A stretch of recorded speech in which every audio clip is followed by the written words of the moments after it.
ओम शांति।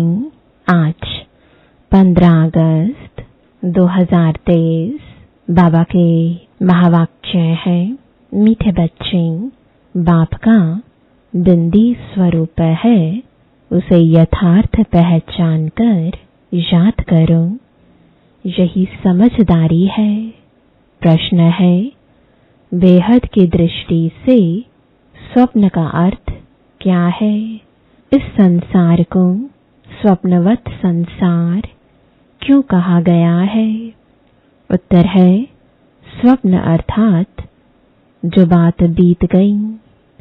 तुम अभी जानते हो यह सारा संसार अभी स्वप्नवत है, अर्थात सतयुग से लेकर कलयुग अंत तक सब कुछ बीत चुका है। तुम्हें अभी सेकंड में इस स्वप्नवत संसार की स्मृति आ गई। तुम सृष्टि के आदि, मध्य, अंत, मूल वतन, सूक्ष्म वतन, स्थूल वतन को जानकर मास्टर भगवान बन गए हो। गीत है,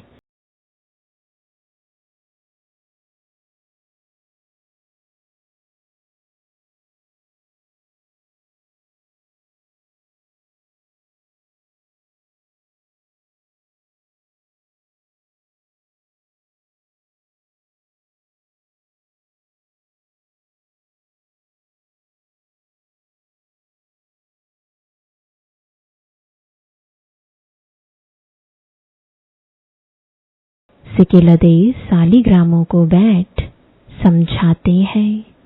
सालिग्राम ही शिव बाबा के बच्चे ठहरे ना। बच्चे जानते हैं कि हमको वह पढ़ाते हैं जिनको रिंचक भी कोई जानते नहीं है।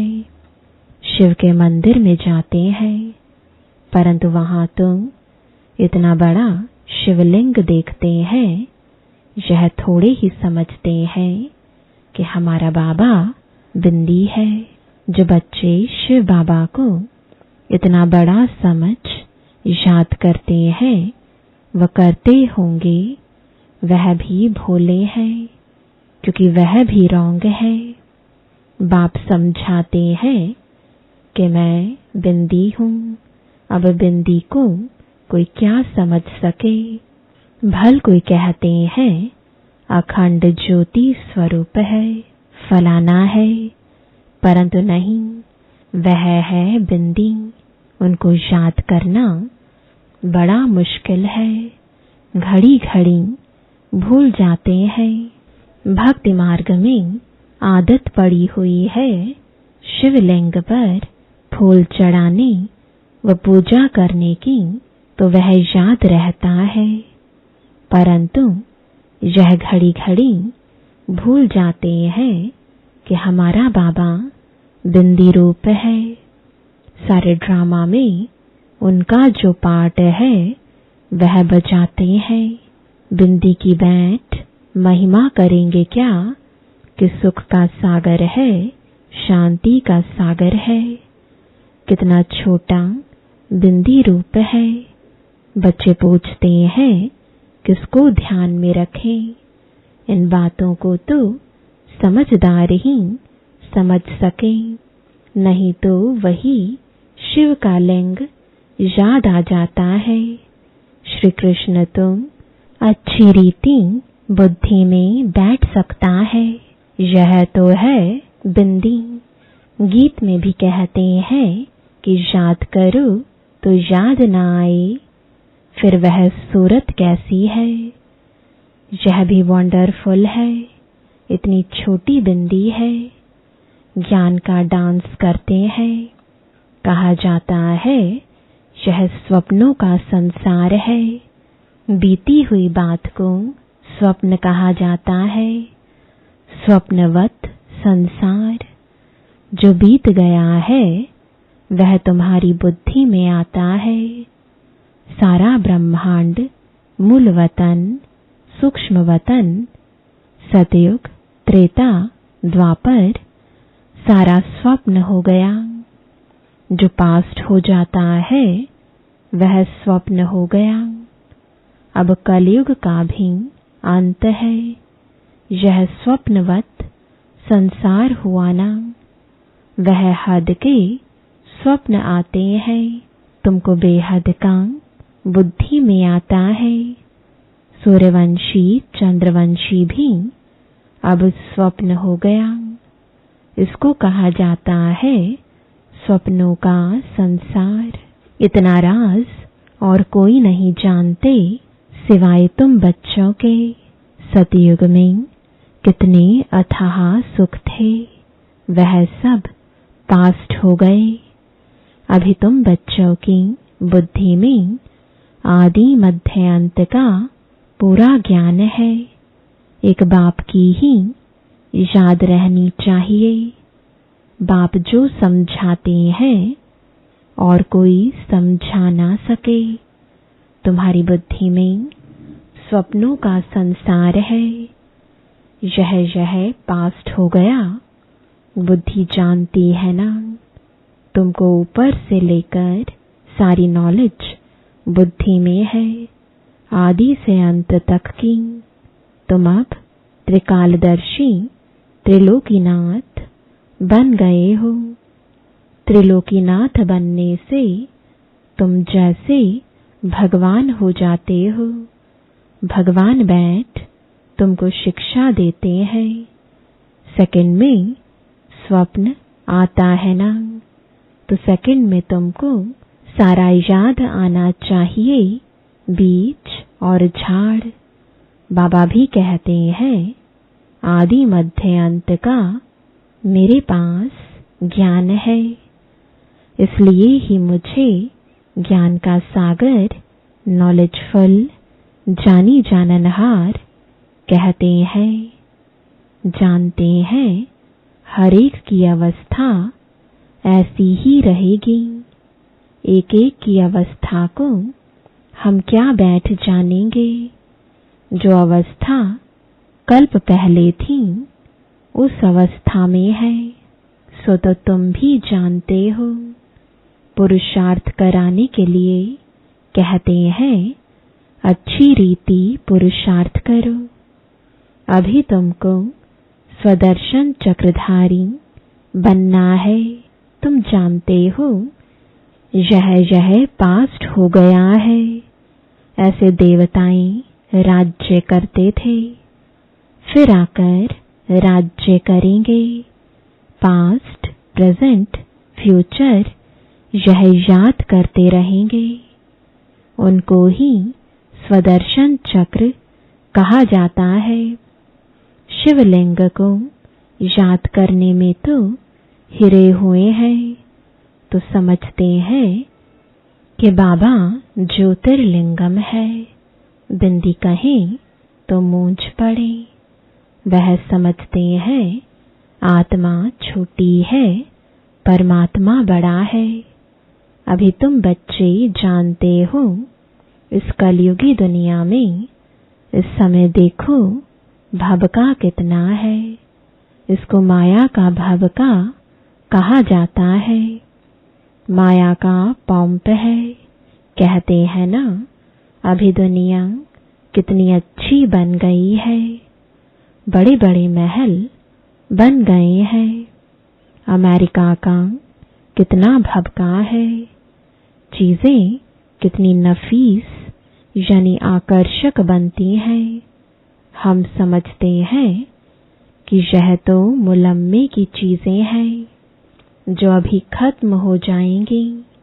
दिन प्रतिदिन बड़ी बड़ी इमारतें, डैम्स आदि ऐसे बनाएंगे जैसे बिल्कुल नई दुनिया है। मायावी पुरुष है ना, आसुरी संप्रदाय का भभका है। यह सब है तिलिस्म यानी जादू। अभी गया की गया। बड़े बड़े साइंस घमंडी जो है उन्हों की बुद्धि में है कि यह सब खत्म हो जाएंगे। एक दो को कह देते हैं तुम इंटरफेयर ना करो, नहीं तो सब खत्म हो जाएंगे। अमेरिका अपने को बलवान समझता है तो जरूर सेकंड नंबर में भी कोई होगा जो सामना करे।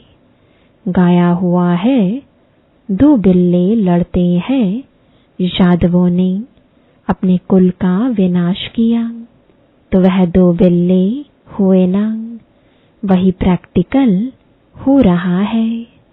तुम बच्चे जानते हो, आगे भी इस समय तुमने ही नॉलेज ली थी, अब भी ले रहे हैं।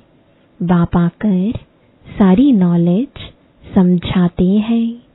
जैसे बाप की बुद्धि में है, वैसे तुम बच्चों की बुद्धि में भी है। शिव कहा जाता है बिंदी को, आत्मा में भी सारा पार्ट है। तुम्हारा है ऑलराउंड पार्ट। सतयुग से लेकर कलयुग तक, सतयुग त्रेता में तुम जब सुख भोगते हो तो उस समय बाप का कोई पार्ट नहीं। बाप कहते हैं कि मेरे से भी तुम्हारा जास्ती पार्ट है। तुम सुख में रहते हो तो मैं निर्वाण धाम में हूँ, मेरा कोई पार्ट ही नहीं। तुमने ऑल राउंड पार्ट बजाया है तो थके भी तुम होंगे, इसलिए लिखा हुआ है चरण दबाए हैं। बाप कहते हैं बच्चे तुम थक गए होंगे, तुमने आधा कल्प भक्ति की, दर दर धक्के खाए हैं। भक्ति मार्ग में भटकते भटकते तुम थक जाते हो, फिर बाप आकर उजूरा देते हैं, पुजारी से पूज्य बना देते हैं।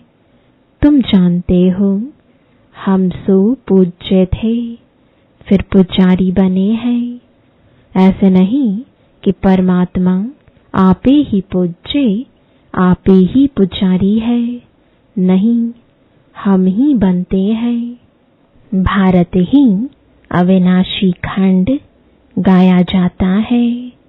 भारत है शिव बाबा की जन्मभूमि। जन्मभूमि पर ही मनुष्य कुर्बान होते हैं। कांग्रेसियों ने भी देखो कितना माथा मारा जन्मभूमि के लिए, फॉरेनर्स को बाहर निकाल दिया। यह जन्मभूमि स्वर्ग थी, फिर 5 विकारों रूपी माया ने आकर हप कर लिया है। हम रावण को बड़ा दुश्मन समझते हैं, यह कोई भी नहीं समझते कि बड़े से बड़ा दुश्मन माया रावण है, जो हमारी राजाई खा गया है। यह जैसे कि गुप्त चूहे मुआफिक फूंक देता और काटता रहता है, जो किसको पता भी नहीं पड़ रहा है। काटते काटते एकदम देवाला मार दिया है। किसको पता नहीं है हमारा राज्य भाग्य छीन लिया है। कोई को पता नहीं है हमारा दुश्मन कौन है। हम कंगाल कैसे बने? माया बड़ा चूहा है। आधा कल्प खाते खाते भारत को कौड़ी जैसा बना दिया है। बड़ा ही बलवान है। अभी फिर तुम चुपके से उस पर जीत पा रहे हो। तुम जानते हो हम कैसे गुप्त रीति राज्य ले लेते हैं। जैसे गुप्त रीति गवाया है, वैसे लेते भी गुप्त रीति से है। कोई भी नहीं जानते। अभी फिर इस पर जीत पानी है। कितने महीन राज है। बाबा की मदद से हम फिर से राज्य भाग्य लेते हैं। कोई हाथ पांव नहीं चलाते हैं। गुप्त रीति से हम अपना बेहद के बाप से वर्षा लेते हैं। जो आधा कल्प रहेगा वह चूहा माया तो आहिस्ते आहिस्ते खाता है और तुम अभी राज्य एक ही बार ले लेते हो 21 जन्म के लिए। 84 जन्मों का राज भी तुमको समझाया गया है। इतने इतने जन्म लिए हैं। तुम जानते हो सतयुग में हमारी आयु बहुत बड़ी थी।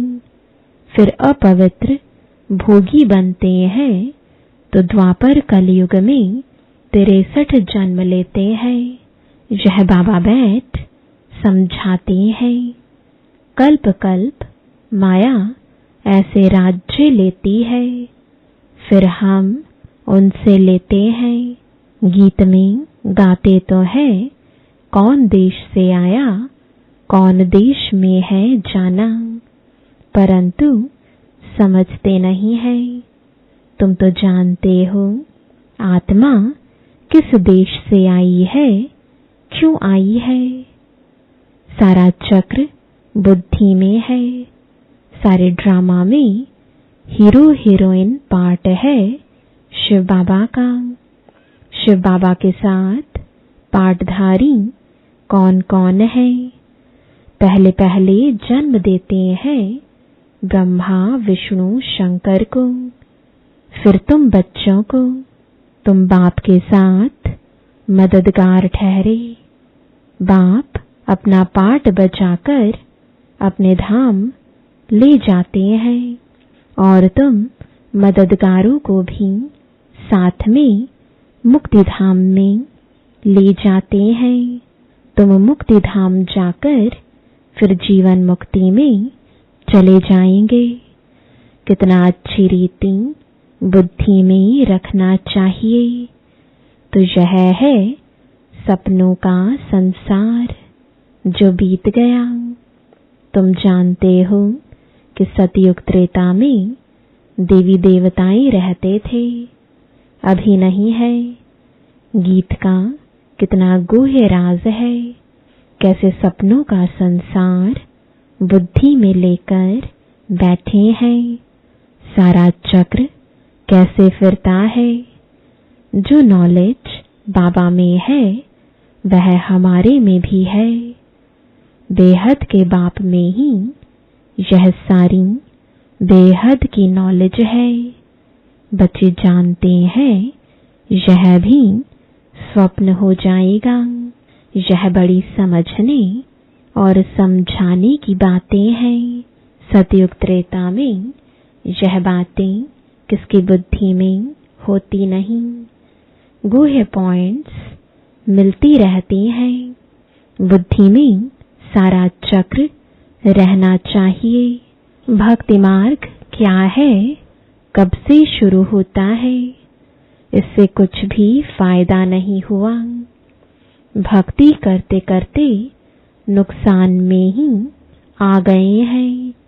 अब फिर से तुम कौड़ी से हीरे जैसा बनते हो। माया कौड़ी मिसल बना देती है। बाबा ज्ञान डांस सिखलाते हैं, फिर वहां जाकर तुम डांस करेंगे। यह बातें बड़ी वंडरफुल जानने लायक है। यहाँ की रस्म रिवाज वहां बिल्कुल नहीं होती है। वह है ही वॉइसलेस वर्ल्ड। वहां माया का नाम निशान नहीं होता। पहले तुम बाबा को याद करो, वर्षा तो ले लो। बाकी वहां की रस्म रिवाज जो होगी वही चलेगी। वहां की रस्म रिवाज सब नई होगी। वहां यह उत्सव आदि होंगे नहीं। यहाँ गमी यानी उदासी रहती है, तब शादमाना यानी उत्साह दिलाने वाले उत्सव मनाते हैं। वहां तो नित्य है ही शादमाना। रोने की दरकार नहीं रहती। उत्सव मनाने की बात नहीं रहती। सदैव हमारे बड़े दिन होंगे। वहां शादी भी धूमधाम से होती है। दहेज मिलता है, दास दासियां मिलती हैं, बाकी त्योहार आदि की दरकार नहीं रहती। यह है ही संगम के त्योहार जो भक्ति मार्ग में मनाए जाते हैं। वहां तो सदैव खुशियां ही खुशियां हैं। अच्छा, मीठे मीठे सिकिलदे बच्चों प्रति माता पिता बाप दादा का याद प्यार और गुड मॉर्निंग। रूहानी बाप की रूहानी बच्चों को नमस्ते। रूहानी बच्चों की रूहानी बाप दादा को गुड मॉर्निंग और नमस्ते। धारणा के लिए मुख्य सार है, पहला, स्वदर्शन चक्र फिराते माया पर गुप्त रीति विजय प्राप्त करनी है। बाप समान नॉलेजफुल होकर रहना है। दूसरा, बाप जो है जैसा है उसे यथार्थ बिंदी रूप में जानकर याद करना है। बिंदु बन बिंदु बाप की याद में रहना है, भूला नहीं बनना है। वरदान है, बाप के डायरेक्शन प्रमाण सेवा समझ हर कार्य करने वाले सदा अथक और बंधन मुक्त भव। प्रवृत्ति को सेवा समझकर संभालो, बंधन समझकर नहीं। बाप ने डायरेक्शन दिया है, योग से हिसाब किताब चुकतू करो। यह तो मालूम है कि वह बंधन है, लेकिन घड़ी घड़ी कहने व सोचने से और भी कड़ा बंधन हो जाता है। और अंत घड़ी में अगर बंधन ही याद रहा तो गर्भ जेल में जाना पड़ेगा। इसलिए कभी भी अपने से तंग नहीं हो, फंसो भी नहीं और मजबूर भी ना हो। खेल खेल में हर कार्य करते चलो तो अथक भी रहेंगे और बंधन मुक्त भी बनते जाएंगे। स्लोगन है, भ्रुकुटी की कुटिया में बैठकर तपस्वी मूर्त होकर रहो, यही अंतर्मुखता है। ओम शांति।